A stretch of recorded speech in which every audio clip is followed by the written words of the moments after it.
to the third episode of our OBX wave report. For today, we are going to be having a little fun here. Still packing for our trip to Manteo, so we are still in the beta phase, and we, of course, are not on location at the Outer Banks yet, but we will be in a week. So look forward to seeing you there then. Welcome to the OBX Wave Report, where we talk waves, beach lifestyle, weather, climate, and fun. And I'm your wave reporter, Robert Scribbler, here to provide you this information and to enjoy this time here with you. And today we're going to focus on the fun aspect of the wave report with a little what's in your quiver gear discussion. So we'll enjoy that. But before we start any quiver peeking, although I guess you can see some of the surf gear I have behind me, we're going to go ahead and talk waves.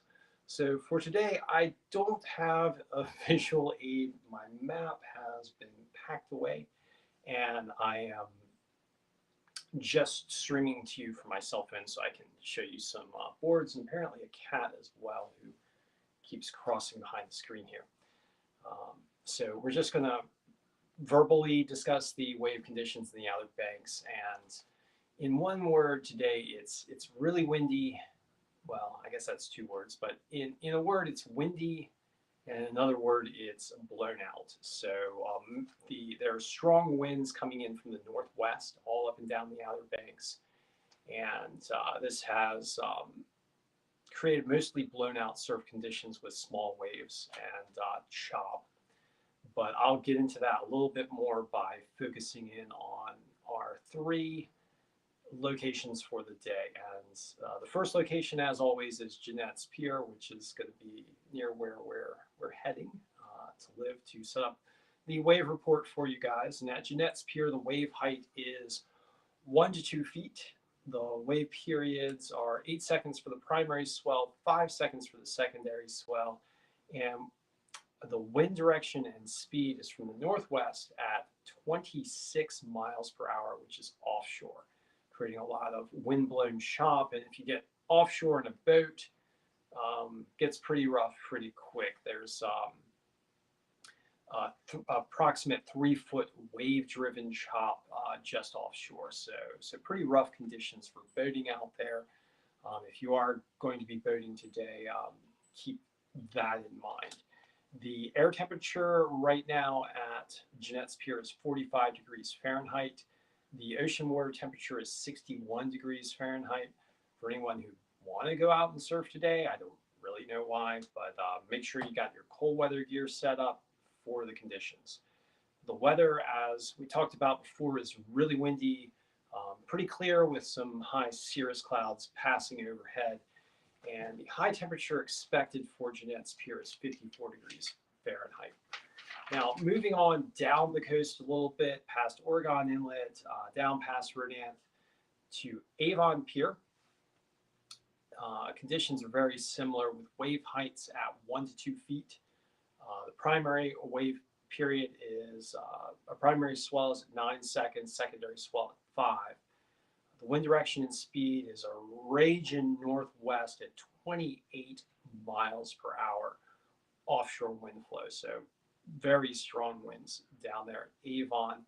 The air temperature is a bit warmer at 54 degrees Fahrenheit, but with that brisk wind, it's going to feel a lot colder. The ocean water temperature is 67 degrees Fahrenheit, so still rather warm in the ocean at this time. We're heading into late November, and we've still got 67-degree water temperatures down there at Avon Pier. The weather is, as across the Outer Banks today, very strong winds, high clouds, and the high temperature at Avon Pier is expected to be 60 degrees Fahrenheit today. And for our last location, we're going to go on past the Avon Pier down to the point at Hatteras, where the wave height is also 1 to 2 feet. The wave period for the primary swell is also 8 seconds, with the secondary swell coming in at 6 seconds. Winds are out of the northwest again, 26 miles per hour at Hatteras. Strong offshore wind flow is also driving rather strong offshore wind-driven waves. The reading I got was that swells just offshore heading out, of course, because the offshore wind are about 3.5 feet. Of course, that would build as you get further out. So again, if you're in a boat, watch out. Those strong offshore winds could be pretty rough, pretty quick as you head on offshore. The air temperature is 49 degrees Fahrenheit, and with those winds, it's going to feel a lot colder. The ocean water temperature is 69 degrees Fahrenheit. Hatteras, very close to 70 degrees. Again, rather warm for this time of year. The weather conditions are strong winds, high clouds, and the high temperature expected for Cape Hatteras is 60 degrees Fahrenheit. And to find out more information about weather conditions on the Outer Banks or anywhere else as it relates to surfing for surfers, I recommend that you check out magicseaweed.com. It's an excellent website for exploring local conditions and to determine whether or not you want to brave the surf for the day. So that completes our surf report section, and we're going to do a little bit of have some fun today and do a little discussion about boards and the oft-mentioned, oft-discussed, oft-talked about board quiver. And as you can see, we've got 3 boards right here with us today, 2 body boards and a surfboard. And right now, this is the present state of my board Quiver. It's not huge. I used to have a fun board. I left that over at my relative's house, and everyone used it, and that thing has just been ragged to pieces. It was a 7 foot long fun board, good stable board, thruster. You could carve out some nice sections on the wave with that board. It's just a nice, easy to ride board, so which is one of the reasons why I left it at relative's beach house, so that everyone could enjoy it. And of course, I don't have it anymore as a result. But what we have here are 2 body boards and a short board, a thruster. And I'm going to talk a little bit about the uses of these boards for my quiver and the reason why I keep these boards. So lately, I've only been able to surf when I go on trips. Of course, that's going to change when I move down to the Outer Banks, which is why we're still in kind of a beta phase of the OBX wave report. And so as you get rusty, you don't necessarily have a feel for waves. So often what I'll do is I'll take my bodyboard here. This is an old BZ bodyboard. I bought it back in the 1990s. Still very good bodyboard. So I'll take this BZ bodyboard here, maybe throw on some fins, maybe not. Jump into the waves, maybe jump into the shore break, maybe paddle out offshore. Get a feel for the conditions, get myself back into the swing of things as far as wave riding goes, and just kind of scout things out on my bodyboard. I might, if I'm in a location for just a day, maybe I'll hop in and ride the bodyboard for maybe 15, 20 minutes, half an hour. And once I get a feel for the conditions, then I'll transition to the surfboard. So it's a little bit of, I guess, a way to ease myself back into surfing without,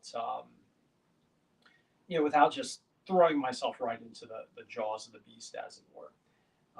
But this bodyboard is fun. It's short, it's quick, it's easy up and down the face, easy to dive right into the tube, and you get a couple of nice swim fins, bodyboard swim fins, and you can get your speed in to catch waves. And so it's a very versatile kind of board. I've used it in all kinds of surf, and here I'll go ahead and pull it down. Ranging from probably about, let's see, like really small 1 to 2 foot shore break all the way up to 6 to 8 foot, waves breaking offshore, and it's a very versatile board for these conditions. When I bought it, I was living in St. Augustine, and the surf conditions there are really fun, and this is a great little bodyboard for wave riding in most conditions. It's quick, it's easy to turn, it's an easy, it's got good flotation, unless you're, if you're weighing more like, if you're heavier set and you've got like some big muscles on and you're closer to 200 pounds, you might want to use like a larger bodyboard. And I've got that one here, and I'll talk about that.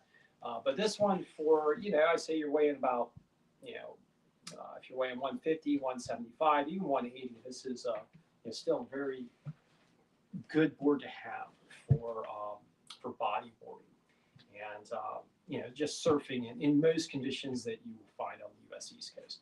Now, I did mention fins, and I've also packed away my fins.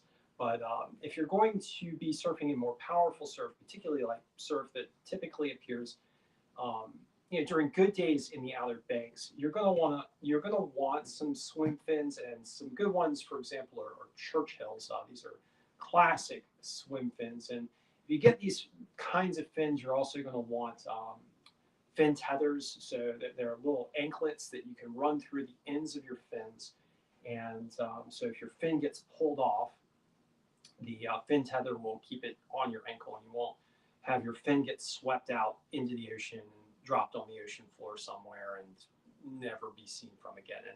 And that certainly happened to me a few times with fins, even with the fin tether.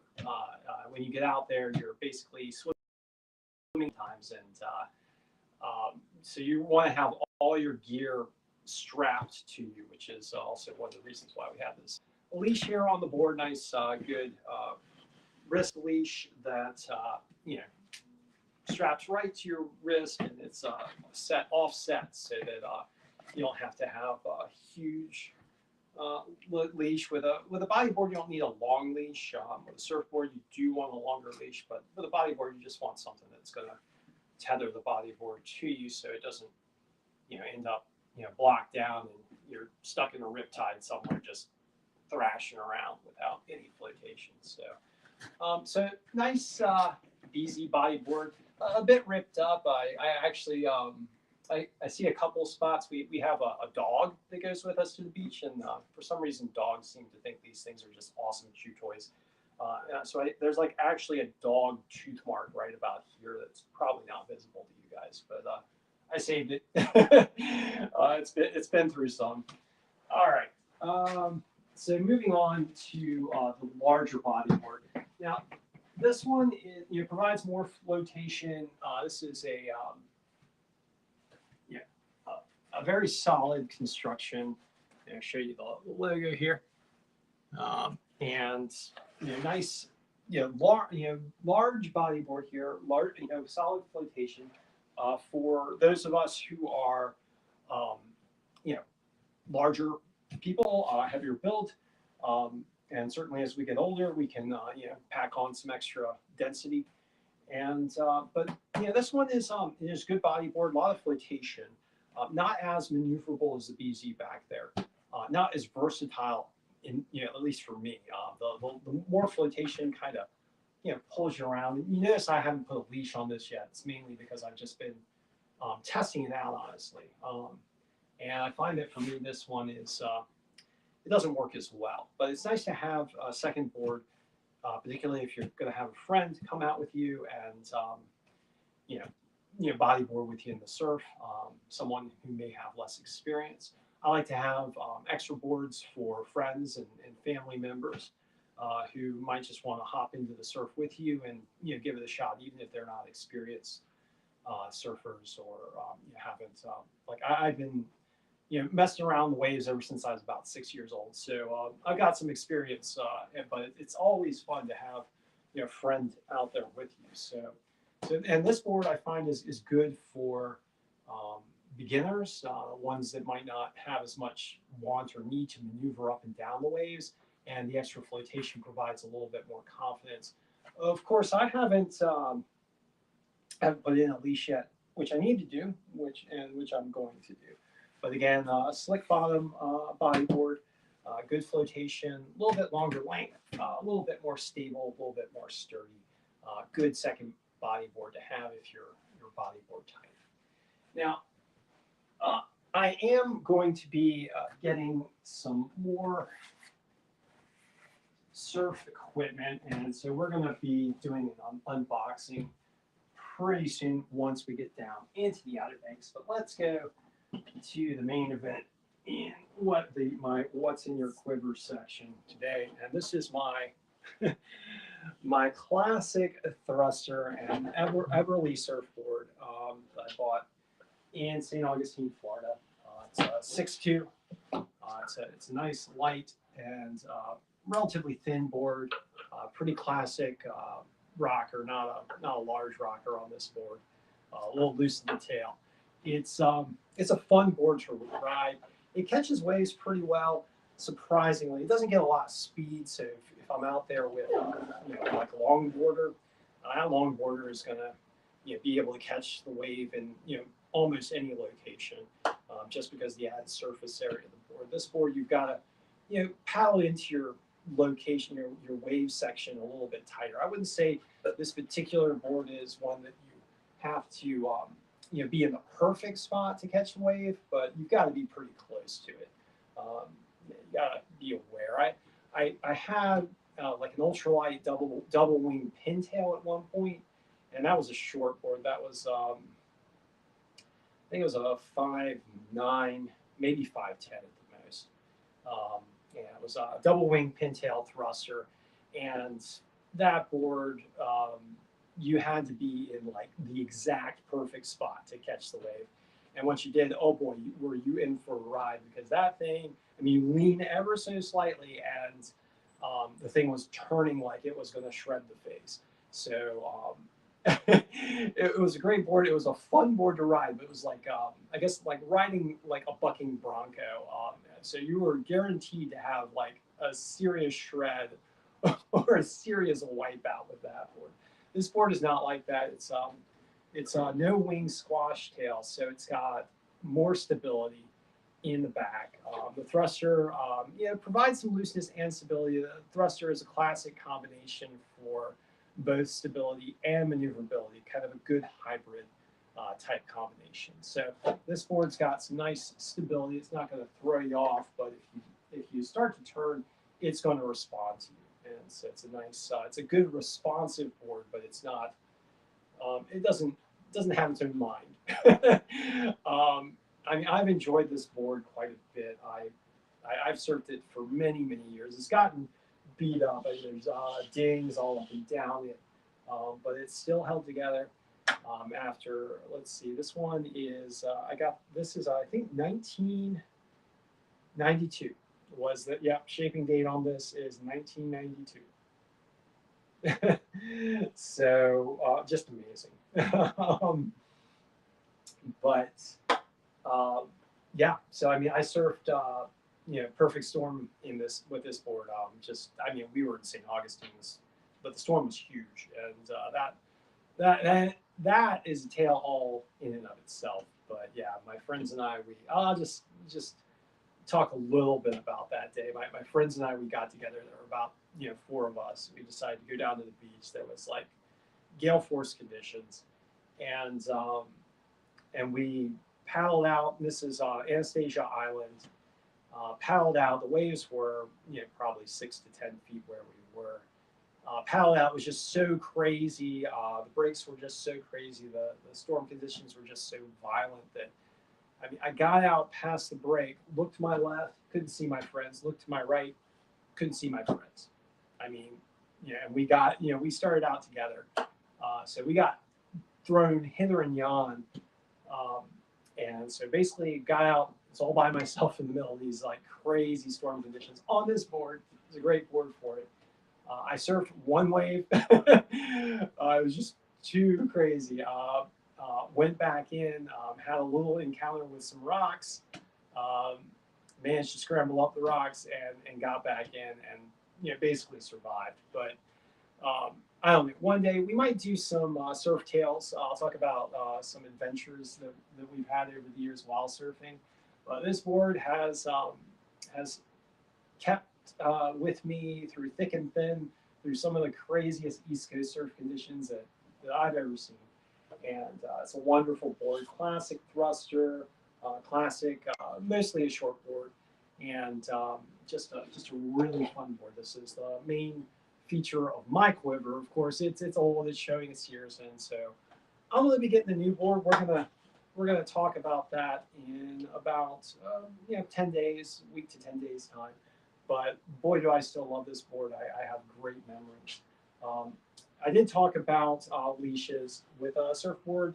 You typically want a leash that's going to not fling the board back at you. So you want a leash that's at least the length of the board. In this case, I have a 7 foot long leash, which is about right for this board. It's a 6'2" board. A lot of times they'll recommend getting, like with a 6'2" board, they'll recommend getting a 6 foot long leash. I like to get a little bit more give because I want to have the versatility of being out in a bit larger surf, although not having a huge leash dragging behind me. So a little bit different. This is an ankle leash, so different from your body board. It's an ankle leash that just strap it right around your ankle. I strap it around my. I put my my left foot front, so I strap it all around my right ankle. You want to have your front foot be the one with the leash. So yeah. So yep. So you got your leash, got your thruster here. Now, with many surfers, you're going to want to have a lot more versatility in your quiver. As you can see, I don't have a lot because I've only got 2 body boards and a short board, even though this short board is actually a relatively versatile short board. Um, and so a lot of surfers would also want like a longer board, maybe a fun board, maybe a long board as well. And I don't know, I guess if I wanted to do a little bit more shredding focused style surfing, I would pick up another, like a smaller, like a shorter board, like my old ultralight double wing pintail 5'10" thruster, that thing was just crazy. But over the years, my boards have kind of fallen out. I let my fun board hang out over at a relative's house, and people really used it. The old ultralight just got all beat to hell. But this was the one that survived for me over all the years. And since we're moving back to the Outer Banks, I'm going to be picking up like a newer board, also a versatile board. Spoiler alert, it's a hybrid, and I guess I'll give you guys a little bit more of a spoiler. It's going to be one of the Lost surfboards for those of you who are familiar with Lost surfboards. That's what I'm going to be selecting that from that shaping brand. And boy, am I interested in giving it a shot, trying it out. I'll be honest with you, I'm not a big fan of cold water surfing, but I'm going to be taking you guys with me, likely on some cold water surf sessions. So get prepared for me complaining a lot about the cold water. But in any case, so right now, this is my quiver. If you guys want to hop into the comments and tell me what's in your quiver and brag about how I'm like way behind the times, or how your quiver is so much nicer than mine, or just generally talk about like recommendations for good surfboards, good additions to your quiver for versatility, particularly with people who like to surf in lots of different conditions. And I don't know, may also like to have access to body boards for various reasons as well. So thank you for joining me for the OBX Wave Report Part 3, and I'll be seeing you tomorrow. Take care.